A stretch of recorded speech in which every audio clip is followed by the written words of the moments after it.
Gujarat 18 live માં આપનું સ્વાગત છે। જય હિન્દ, જય ભારત।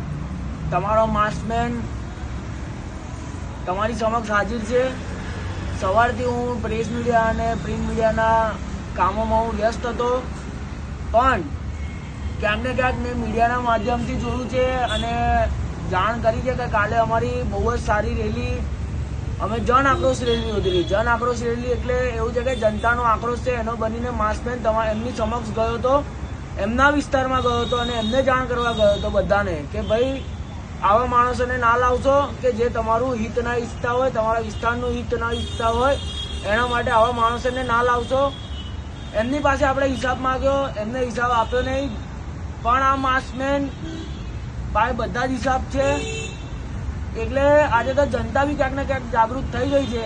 હવે તો જનતા પોતાની રીતે હિસાબ કાઢતી થઈ ગઈ છે, પણ આજે જે સોશિયલ મીડિયામાં જે લોકો કહે છે કે ભાઈ કચરો ના કરશો રોડ પર, આ ના કરશો, તે ના કરશો, પણ હું આ જે રોડ પર તમને જે પેમ્પલેટો દેખાય છે, કચરો દેખાય છે, એ કચરો તમે વિચારજો કે સવાર સુધીમાં સાફ થઈ જાય છે।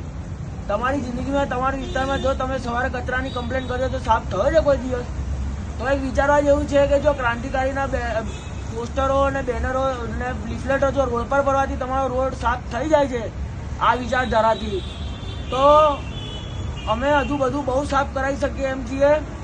તમે એવું નેગેટિવ ના લેશો। મારો કચરો કરવાનો કોઈ ઉદ્દેશ નહીં। આ જનતા તમે કચરામાં રહો છો એ તમને બતાવીએ છીએ કે આ કચરામાં ના રહેવું હોય, આવી રીતે જિંદગી ના કાઢવી હોય તો તમે વોટ એવા કચરાને ના આલશો કે જે તમને આગળ દુઃખી કરે।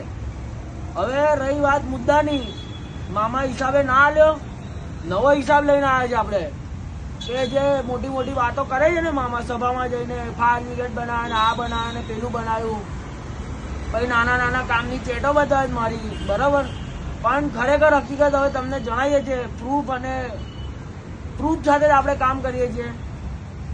મામાએ જે વડોદરામાં આપણે સિસોટી કાંડ બહુ જ પ્રખ્યાત થયેલો, સિસોટી કાંડ જે થયેલો, સિસોટીઓ વાગતી હતી ને, એનો મુખ્યમાં મુખ્ય અપરાધી કેવો કે પછી એનો કાંડ કરનાર માણસ કહો તમે, એ હંમેશા માટે ઓન પેપર એમના દ્વારા સહી સિક્કા કરવામાં આવે છે અને એ કાંડના મુખ્ય આરોપી છે આ ભાઈ, જો આપણા મામા છે ને, આ મામા તમે ગુંડાગર્દી આના માટે કરો છો, રૂપિયા બધા ગુંડાઓ પાલો, તમે જે બધું કરો છો બધું એ આવા બધા જનતાના પૈસા ચોરી કરીને તમે બધું ધંધો કરી રહ્યા છો। 3000 રૂપિયામાં સિસોટીઓ વેચો, તમે આ બધા કાંડ કરો છો, આજે જનતા સમક્ષ તમે આવી ગયા છો। તમારો હિસાબ ક્રાંતિકારી સેના એની વિચારધારા હંમેશા આપતો રહેશે, મામા નહીં પણ આના સિવાય મારા વોર્ડમાં જે પણ માણસ જનતાના પૈસે કોઈ પણ જાતનું દૂષણ ફેલાવે છે, કોઈ પણ જાતની અવ્યવસ્થિતતા ફેલાવે છે અને જનતાના કામ કરતા નહીં, અમે થાકી ગયા છે કચરાની કમ્પ્લેન આપીને, તમારાથી એ કમ્પ્લેન સોલ્વ નહીં થતી અને સવારે અમારા લિફલેટો વાળવા માટે તમે બીએમસીના માણસોને ધંધે લગાડતો જ બિચારાઓને। એટલે હજુ કહું છું, જે પણ ચૂંટાઈને આવે કામ કરવાની રીતિથી આવજો, કામ કરવું હોય તો જ ચૂંટાજો અથવા રાજીનામું આપી દેજો। મામા તમારા હિસાબો હજુ પણ જાહેર કરીશું, એટલે કહું છું કે તમે જે પ્રેસ મીડિયામાં જઈને જે હિસાબો આપો છો એટલે હકીકત આપતા શીખી જાઓ।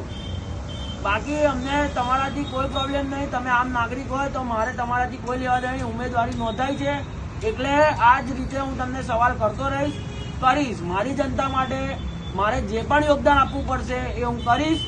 આજે આ કાંડ તમારી સામે જાહેર થયો છે, આ મામા આપણા, બરાબર, જોઈ લો, સિસોટીની કિંમત ₹3000, સસ્તી સિસોટી હું એ મોંઘામાં કરી દે, મામા કહેતા હતા, સમજ્યા?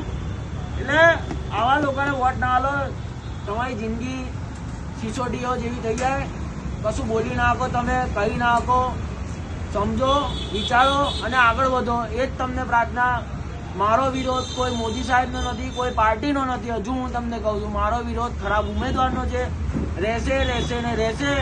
જનતા જાગૃત થઈ ગઈ છે, હું હજુ એવું કહું છું, જનતા હજુ જાગૃત થાવ, મતદાન એવું કરજો કે તમારું આવનારું 5 વર્ષનું ભવિષ્ય સદાય સુખમય રહે, એ જ તમને પ્રાર્થના।